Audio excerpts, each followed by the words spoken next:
Indonesia merupakan negara kepulauan terbesar dengan hamparan laut mencapai 5,2 juta kilometer persegi. Luasnya wilayah Indonesia ini tentu menyimpan kekayaan alam yang menjadi potensi untuk pengembangan ekonomi nasional. Namun di sisi lain, potensi kekayaan alam juga menjadi potensi adanya pihak yang memanfaatkan kekayaan ini secara ilegal. Tindakan ini tidak hanya mengancam perekonomian bangsa, namun juga dapat mengancam kedaulatan bangsa. Dan kedaulatan bangsa itu harus dijaga demi integritas bangsa. Demi menjaga kedaulatan dan integritas bangsa, negara membutuhkan unsur pertahanan yang kuat serta mandiri.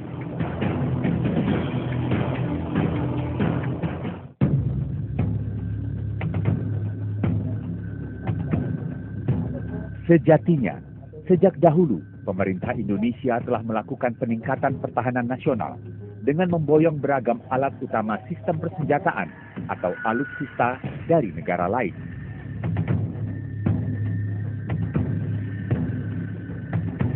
Namun kini Indonesia tidak hanya berupaya mendatangkan alutsista dari negara lain. Pemerintah kini fokus menciptakan alutsista secara mandiri dengan memanfaatkan segala sumber daya yang ada di dalam negeri Indonesia. Keberhasilan pemanfaatan sumber daya alam dalam menciptakan alutsista adalah simbol dari sebuah negara yang telah mandiri dari segi pertahanan. Itulah Indonesia saat ini. Indonesia telah mampu mengirim produk alutsista buatan anak bangsa ke negara lain. Beberapa perangkat pertahanan buatan anak bangsa sudah diakui, bahkan digunakan oleh negara lain. Sebut saja beberapa produk PT Pindad, seperti senjata serbu dan panser Anoa, juga pesawat CN-235 produksi PT Dirgantara Indonesia. Kini putra-putri Indonesia juga telah berhasil menciptakan perangkat pertahanan lain, yaitu kapal perang produksi PT PAL Indonesia.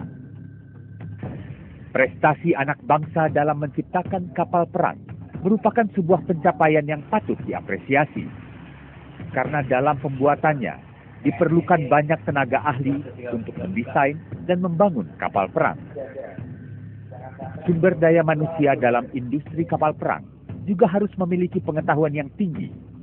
Dibutuhkan kemampuan di bidang perancangan, pemasangan instalasi, serta mekanisme permesinan. Di samping itu, hal pendukung lain yang tidak kalah penting dan harus dimiliki dalam sebuah industri kapal, yaitu strategi pengadaan material, serta pertimbangan teknis dan ekonomis. Hal itulah yang kini telah dimiliki oleh anak bangsa. Kondisi ini menunjukkan bagaimana para ahli Indonesia mampu melihat serta beradaptasi dengan tantangan saat ini dan masa mendatang. Sektor pertahanan yang menjadi kewajiban negara dijadikan suatu kebutuhan pokok oleh sinergi antara pemerintah dengan para ahli yang bernaung di bawah PT PAL Indonesia. Ini kan paling penting bahwa kemudian industri pertahanan kita dibeli oleh Angkatan Laut. Nah, itu juga menjadi kata kunci bahwa industri pertahanan ini kan industri yang monopolistik, sehingga negara yang memproduksi dan negara yang harus membeli. Itulah yang menjadi kenapa PT PAL juga maju, bahwa kemudian dia dibeli oleh Angkatan Laut, mengembangkan karena saat dicoba kemudian didalami apa yang menjadi masalah atau apa yang menjadi harus diperdalam dari teknologi dan sebagainya.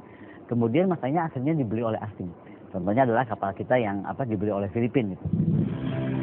Membuat kapal perang dinilai memiliki tingkat kesulitan yang lebih tinggi serta waktu yang lebih lama dibanding kapal lain. Sebagai tahap awal, teknik khusus desain diperlukan untuk membangun kapal perang yang canggih dan mampu menopang kebutuhan pertahanan negara. Para ahli desain Indonesia melakukan pengembangan atas pengalaman mereka ketika membuat kapal dengan desain dari luar negeri. Jadi merancang kapal perang itu harus integrasi dengan peralatan tempur yang akan dipasang. Nah, di sana punya syarat-syarat, misalnya masalah tadi kembali lagi vibrasi, kemudian jangan sampai pemasangan antena saja di atas dek itu jangan sampai saling mengganggu, kan gitu. Nah, penempatan itu dirancang lebih awal bersamaan dengan kita buat lambung kapalnya supaya utuh ininya. Jadi bukan kita bikin dulu lambungnya baru kita tempatkan peralatan, tidak, ini jadi satu. Karena ini kan beratnya termasuk amunisi mau beratnya berapa. Udah kita tempatkan sehingga kapal itu bisa sangat stabil sesuai persyaratan-persyaratan di kelas atau NATO. Selain harus memiliki teknologi terkini, sebuah industri kapal perang harus memiliki fasilitas yang lengkap. Fasilitas dan sarana itu meliputi retrofitting mesin, overhead crane, welding shop, dan pickling area. Selain itu juga diperlukan keberadaan bagian mesin bubut dan perbaikan mesin las. Tak kalah penting adalah divisi perawatan dan perbaikan. Dan yang terakhir adalah divisi teknologi yang meliputi pengadaan aplikasi, pengadaan software, dan pengadaan sistem e-dokumen atau dokumentasi elektronik.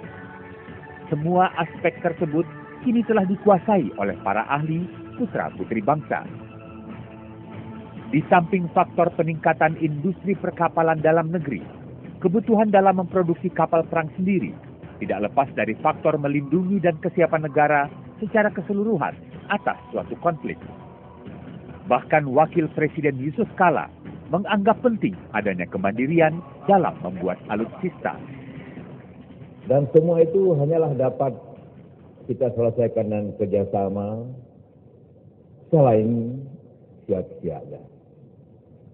Karena itulah maka fungsi militer pada dewasa ini bukan hanya fungsi peran tapi bergeser juga bagaimana mencegah faktor-faktor penyebab konflik itu.